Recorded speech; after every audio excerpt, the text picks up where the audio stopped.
நமஸ்காரம். உங்கள் அன்பிற்கும் அபிமானத்துக்கும் வித்யாபுத்திரன் விஆர் ராஜா குளத்தூர்லேருந்து பேசுகிறேன். நேயர்களுக்கு புத்தாண்டு வாழ்த்துக்கள். 2025 என்ட்ரா போகிறோம். இப்போ 301வது வீடியோ பார்க்க போகிறோம். இந்த 301வது வீடியோவில் அக்ஷர சக்தி பீடத்தினுடைய நம்ம 22வது தேவியை பார்க்குறோம். இந்த தேவியின் பேர் சண்டிகா தேவி ஆர் சுஷும்னா தேவி சொல்லப்பட்டிருக்கு. பகுலா தேவின்னு தனியாக ஒரு பின்னாடி வருது பேர், பார்க்கலாம் அது என்னன்றது. இந்த தேவிக்கு ஒரு முகம்தான் போட்டிருக்கு, 4 கை போட்டிருக்கு. வலது மேல் கரத்தில் வாழ் வச்சுட்டுருக்க, அபயம் காமிக்கிறார். இடது கையில் எழுந்து கேடயமும் மரமும் தர மாதிரி இருக்குது.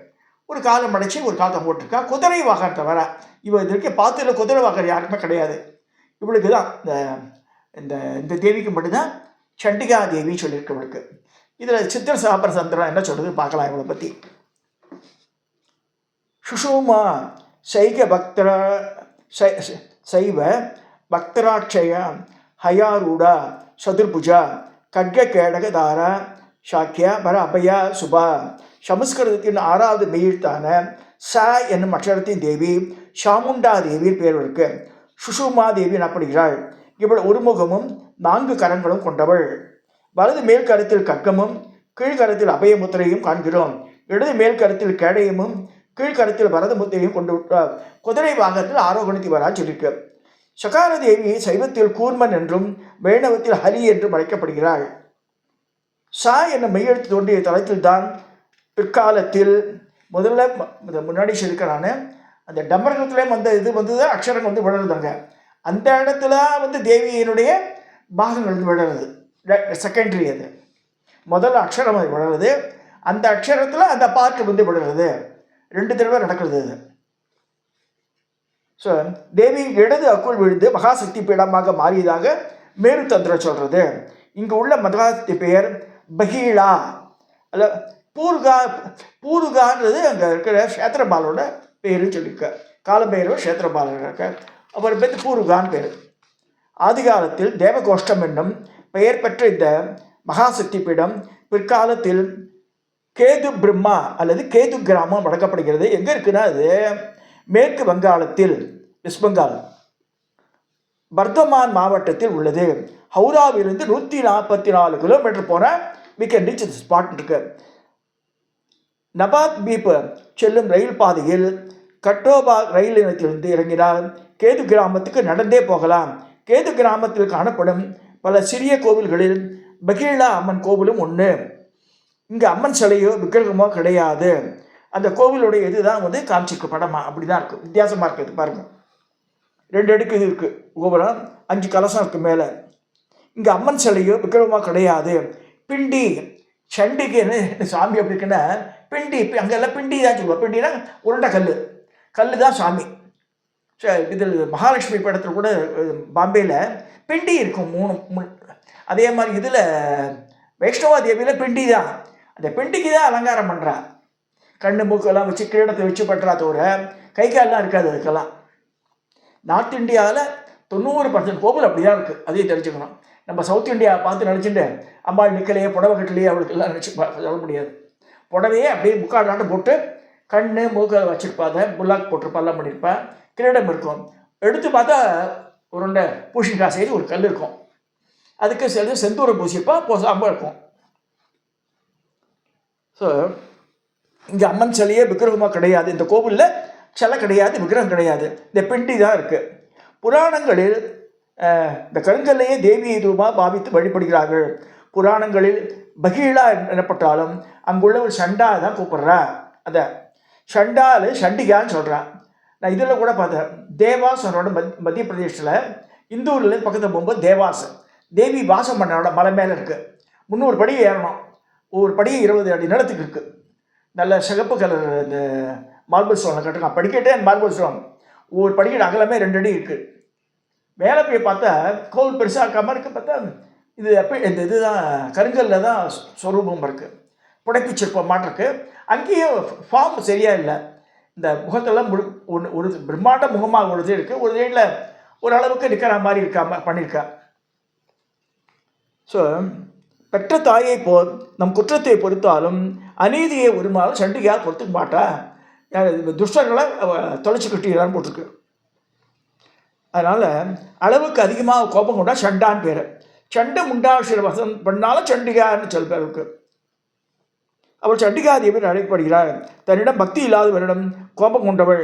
இந்த கோபமும் ஐயோ வீணாக கெட்டு போகிறானா, எதுக்கு மாதிரி கெட்டு போகிறான் அந்த பையன் சொல்லிட்டு அதுக்காக கோபப்படுறாளாம் அவள். மனிதன் என்பற்ற வாழ்வு அறிவு, ஆற்றல், செல்வம் இந்த 3 தேவைப்படுகிறது. அதே மாதிரி அறிவுக்கு சரஸ்வதி, லட்சுமிக்கு செல்வத்துக்கு லட்சுமி, வீரத்துக்கு பார்வதி அப்படி சொல்லப்படுறது. இந்த 3 அருள் கிடைத்தால்தான் அறிவு, ஆற்றல், செல்வமாக இந்த கல்வியா செல்வம் வீரமான சிவாஜியோட சரஸ்வதி சபத்தில் வரும்னு நினைக்கிறாரு. ஸோ அந்த 3மே வேணும் லைஃபுக்கு நமக்கு. ஆனால் ஒன்று பார்க்கணும், இதில் ஏதாவது ஒன்று தான் மேம்பட்டு இருக்கும். ஒவ்வொரு லைஃப்பில் 2மே இருக்காது. இப்போ நிறைய பெரிய பணக்காரராக இருப்பான், பையன் சாதாரண படிப்பான். பையன் எல்லாம் படித்தவாளாக இருப்பான். இந்த நிதி நிலைமை கம்மியாக இருக்கும் ஓரளவுக்கு. சரி, இதெல்லாம் வேறு இருக்குது பார்க்கணும் நம்ம. இம்மூவரும் சேர்ந்து ஒரே உருவமாக தோன்றும் தேவியை அனுதினம் ஆராதித்து வந்தால் அது முப்பேர்களும் எளிதில் இடையலாம் என்று அதுக்கு யார் இது என்ன மூலக்கூறுனா சண்டிகா பரமேஸ்வரன். அதுதான் இந்த சண்டி ஹோமெல்லாம் பண்ணுறான். ஸோ இந்த 3ம் சேர்ந்த சக்தி சண்டிகா. லக்ஷ்மி, சரஸ்வதி, பார்வதி 3. ஆனால் பார்த்தா நவதுர்காலாம் சேர்ந்த மாதிரி தான் இருக்கும். சண்டிகா பரமேஸ்வரன் சொல்லும்போது 13 சாப்டரில் அந்த ஓம் ஐங்கிரிங்களின் சாமுண்டாய் விஷயம் சொல்கிறோம் நம்ம. சண்டி நவாட்சரி அந்த சண்டி பரமேஸ்வரி ஹோமம் பண்ணும்போது 13 சாப்டர்ஸ் வருது. 13 சாப்டர்ஸ்லேயும் இந்த நவதுர்கா சொல்லப்படுது. ஒவ்வொரு இதையும் ரொம்ப ரொம்ப வித்தியாசமாக இருக்கும் பேரெல்லாம். பாலா சண்டிகா, புவனேஸ்வரி சண்டிகா, மாதங்கி சண்டிகா அப்படின்னா வரும் எல்லாமே. சரி, அந்த கூறு அது அந்த மூலப்பிரகிருதி இது மாதிரி இருக்கும். ஸோ இத்தகைய உருவத்தில் அன்னை சண்டிகா பரமேஸ்வரி விளங்குகிறாள் என்று தேவி பாகவதம் கூறுகிறது. அதாவது 3ம் சேர்த்து ஒரே உருவமாக தோன்றும் தேவியை அனைவரும் ஆராய்த்து வந்தால் எல்லா செல்வம் நம்ம கிடைக்கும் சொல்லப்பட்டிருக்கு. படைக்கும் தொழிலை துவக்கிய பிரம்மர் படைக்கப்பட்ட ஆணுக்கு உற்ற துணையாக ஒரு தேவியை, ஒரு பெண்ணை தேடுறாரு. அதுக்கு ஈக்குவலண்டாக வரா மாதிரி இல்லை. அதனால் தாம் படைத்த எல்லா வசத்துலேயும் வசதியான வசு ஒரு எடுக்கிறார். எடுத்து பண்ணால் அந்த உருவம் பெண்ணாக வருது. அது மேம்பட்டு விளங்குறது. ஸோ இந்த மூலப்பொருட்கள் எல்லாம் தீர்ந்து விட்டதால் எனச்சி குழம்பி அவருக்கு அரிய யோசனை தோன்றியது. அதன் பின் முன்னே படைக்கப்பட்ட பொருட்களிலிருந்து மேன்மையானவற்றை தொகுத்து ஒரு உருவத்தை படைக்கிறார். அதான் பெண்மையாக மாறுறது சொல்லப்படுகிறது. அதாவது புஷ்பத்தின் மென்மை கொடியாகவும், மேகத்தின் கண்ணீர், அப்புறம் சந்திரனின் குளிர்ச்சி, புலியின் ஆக்ரோஷம் ஆகியவற்றை கலந்து ஒரு அழகிய உருவத்தை படைத்தார். அது ஆணையை விட பல வசதியாக தெரிஞ்சது அவருக்கு. அதுவே பெண்.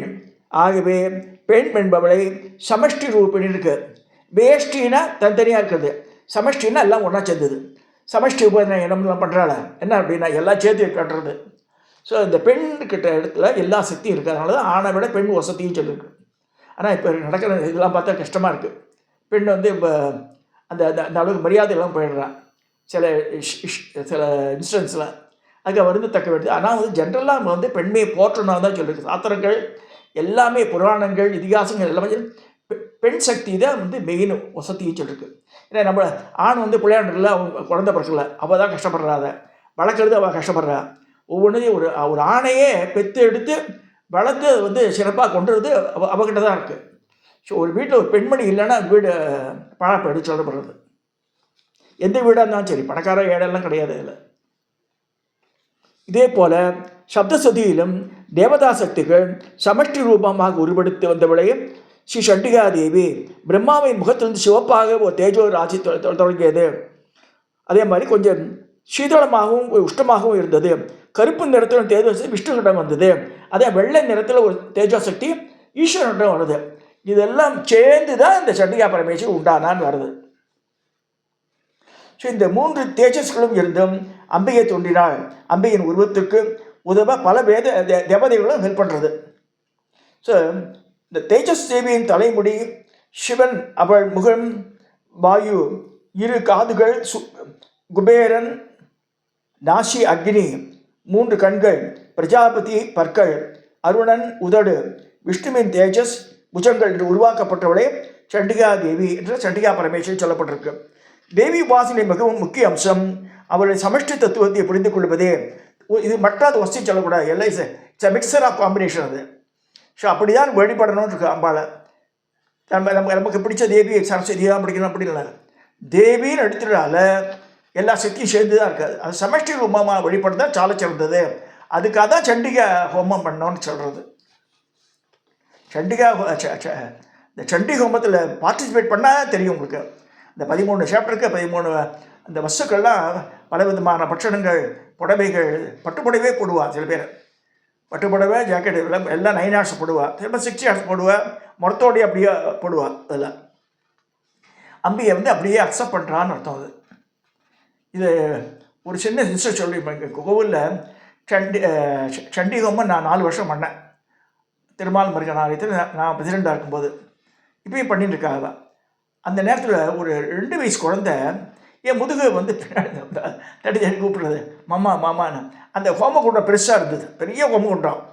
அது பர்மனெண்ட்டாக பண்ணாத, இப்போ தான் முடிச்சிருக்காத. அங்கே அம்பாள் கொண்டு சாப்பிட்றா அப்படின்றது. அப்போ தான் எல்லாம் போடுறா, சக்கரை பொங்கல் எல்லாமே போட்டுருக்கா. அதில் இந்த குழந்தை கண்ணுக்கு அம்பாள் தெரிஞ்சிருக்கு, மம்மு சாப்பிட்றா அம்பாள்ட்டு. சின்ன குழந்தை எனக்கு அப்படியே பைசிலுத்து போனேன் அன்றைக்கி. எனக்கு என் கண்ணுக்கு தெரியல, போய் சொல்லக்கூடாது. தீ ஜுவாலை வருது, தவிர ஒரு 5 அடி 6 அடிக்கு மேலே வருது. இந்த குழந்தை கண்ணுக்கு அப்படியே திரும்பியும் கேட்டேன், எல்லாம் தெரியும். அம்பாள் அதில் உட்காந்துட்டு மம்மு சாப்பிட்றா அப்படின்றது. ஸோ பராசக்தி நம்ம நினைக்கிறத இதெல்லாம் உண்மையாக சில பேர் புரியாதவளுக்கு புரியாது. அது இன்னும் அனுபவிக்கிற ஆளுக்கு தெரியாது. இந்த சண்டி ஹோமத்தில் இந்த தேவதாஸ் ஆர் அக்செப்டிங் ஆலி வருது. அது சில பேர் வேஸ்ட்டுன்னு சொல்லுவாள், எதுக்கு மாதிரி போடுற அப்படிலாம் கணக்கு கிடையாது. ஸோ அந்த தேவதை ஹாப்பி ஆகிடுறான் அந்த நேரத்தில். ஸோ சண்டி ஹோமம் இடத்துல நடந்தால் அந்த கிட்டத்தட்ட ஃபியூ கிலோமீட்டர்ஸ்க்கு ஒரு விதமான தீங்கு நேராதுன்னு சொல்லியிருக்கு சாஸ்திரத்தில். ஸோ இதை இன்றைக்கி பார்த்துருக்கோம். இந்த 300வது இதில் வீடியோ 390 பார்த்து எனக்கு நாளைக்கு வேறு இது இன்னும் கொஞ்ச நேரத்துக்கு பிறந்த ஃபியூ ஹவர்ஸில் 2025 பிறக்க போகிறது. எல்லோரும் பல நல்ல சௌபாகியத்தோடு எல்லா நலன்களும் பெற்று வளமாக வாழணும் பிரார்த்தித்து இந்த வீடியோவை நிறைவு செய்கிறேன்.